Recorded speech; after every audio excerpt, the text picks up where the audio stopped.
ಮುಖ್ಯಮಂತ್ರಿಗಳು ನಾನು 3 ಡಿವಿಷನ್ಸನ್ನು ರಿವ್ಯೂ ಮಾಡಿದ್ದೇವೆ. ಪ್ರತಿಯೊಂದು ತಾಲೂಕಿನ ಪರಿಸ್ಥಿತಿ ಏನಿದೆ ಅಂತೇಳಿ ಅವಲೋಕನ ಮಾಡಿದ್ದೇವೆ. ನಾನು 4-5 ಜಿಲ್ಲೆಗಳನ್ನು ಈಗಾಗಲೇ ನಾನು ರಿವ್ಯೂ ಮಾಡಿದ್ದೇನೆ.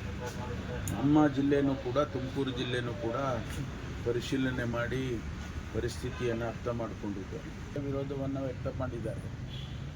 ನಾವು ಅದನ್ನು ಆದಷ್ಟು ಬೇಗ ಆ ಪ್ರಾಜೆಕ್ಟನ್ನು ಸಾಲ್ವ್ ಮಾಡೋದಕ್ಕೆ ನಾವೆಲ್ಲ ಪ್ರಯತ್ನ ಮಾಡ್ತಾಯಿದ್ದೀವಿ. ಯಾಕೆಂದರೆ ನನ್ನನ್ನೇ ಸಬ್ ಕಮಿಟಿ ಚೇರ್ಮನ್ ಮಾಡಿದ್ದಾರೆ, ಈಗಲೇ ಮತ್ತೆ ಮುಂದುವರಿಸಿದ್ದಾರೆ.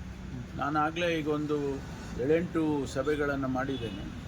ಅಲ್ಲಿ 3 ಭಾಗವನ್ನು ನಾವು ಮಾಡ್ಕೊಂಡಿದ್ದೀವಿ. ಒಂದು ಬಿಡದಿವರೆಗೆ ಏನು ಎ ಅಂತ ಮಾಡ್ಕೊಂಡಿದ್ದೀವಿ, ಬಿ ಮುಂದಕ್ಕೆ, ಸಿ ಹತ್ತತ್ರ ಮೈಸೂರಿಗೆ ಹೋಗುವಾಗ ಈ ರೀತಿ ಯಾವುದು ಕ್ಯಾಟಗರೈಸೇಷನ್ ಮಾಡಿ ಅಲ್ಲಿ ಏನೇನು ಸಮಸ್ಯೆಗಳು ಬಂದಿದೆ, ರೈತರಿಗೆ ಸೈಟ್ಗಳು ಕೊಡಬೇಕು, ಆಮೇಲಿಂದ ಏನೆಲ್ಲ ನಮ್ಮ ಜಮೀನು ಎಷ್ಟರ ಮಟ್ಟಿಗೆ ಉಪಯೋಗ ಆಗಿದೆ, ಎಷ್ಟನ್ನು ವಾಪಸ್ ತಗೊಳ್ಬೇಕು, ಇದೆಲ್ಲ ನಾವು ಚರ್ಚೆ ಮಾಡಿದ್ದೀವಿ. ಇದೆಲ್ಲ ಮಾಡ್ತೇವೆ. ಮುಂದಿನ ದಿನದಲ್ಲಿ ಅದನ್ನು ಸಾಲ್ವ್ ಮಾಡೋದಕ್ಕೆ 2 ಆಪ್ಷನ್. ಒಂದು, ಇಲ್ಲ ನೀವು ಡ್ರಾಪ್ ಮಾಡಬೇಕು. ಇಷ್ಟು ವರ್ಷ ಆಗಿ ಈಗ ಡ್ರಾಪ್ ಮಾಡೋದ್ರಲ್ಲಿ ಯಾವ ಪುರುಷಾರ್ಥಕ್ಕೆ ಡ್ರಾಪ್ ಮಾಡಬೇಕು, ಅದೊಂದು ಗೊಂದಲ ಆಗೋದಿಲ್ಲ.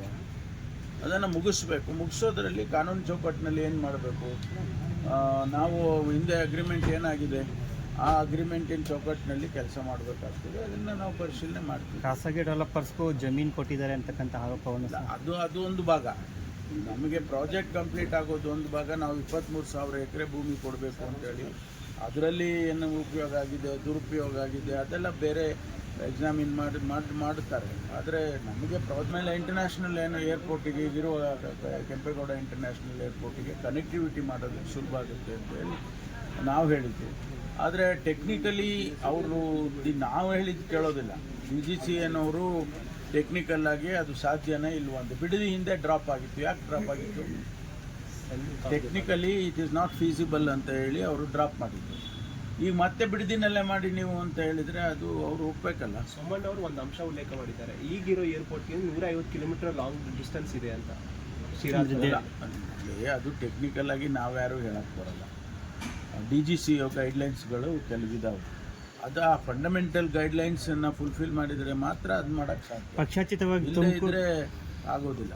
ಪಕ್ಷಾತೀತವಾಗಿ ತುಮಕೂರು ಜನಪ್ರತಿನಿಧಿಗಳೇನಾದ್ರು ಒಂದು ಪತ್ರ ಕೇಂದ್ರಕ್ಕೆ ಅಲ್ಲ, ನಾವು ಈಗಾಗಲೇ ಮನವಿ ಮಾಡ್ಕೊಂಡಿದ್ದೀವಿ ಮತ್ತು ಮಾಡ್ತೀವಿ. ನಾವೆಲ್ಲ ನಮ್ಮ ಜಿಲ್ಲೆ ಒಂದೇ ಅಲ್ಲ, ಚಿತ್ರದುರ್ಗ ಇರ್ಬೋದು, ಈ ಕಡೆ ಭಾಗದಲ್ಲಿ ಹಾಸನ ಇರ್ಬೋದು, ಇವೆಲ್ಲ ನಾವೆಲ್ಲರೂ ಕೂಡ ಮೆಸೇಜ್ ಮಾಡ್ತೀವಿ. ಓಕೆ. ಹೊರಟ್ಟಿ ಅವ್ರದ್ದು ರಾಜೀನಾಮೆ ಒತ್ತಾಯಪೂರ್ವಕವಾಗಿ ತಗೊಂಡಿದ್ದಾರೆ ಅಂತ ರಾಜ್ಯಪಾಲರು BJP ದೂರು ಕೊಟ್ಟಿಲ್ಲ. ಇಲ್ಲ, ಅದ್ರ ಬಗ್ಗೆ ನನಗೆ ಹೆಚ್ಚು ಮಾಹಿತಿ ಇಲ್ಲ. ನಾನು 2-3-4 ದಿವಸ ಊರಲ್ಲಿ ಇರಲಿಲ್ಲ, ಹಾಗಾಗಿ ಹೆಚ್ಚು ಮಾಹಿತಿ ಇಲ್ಲ.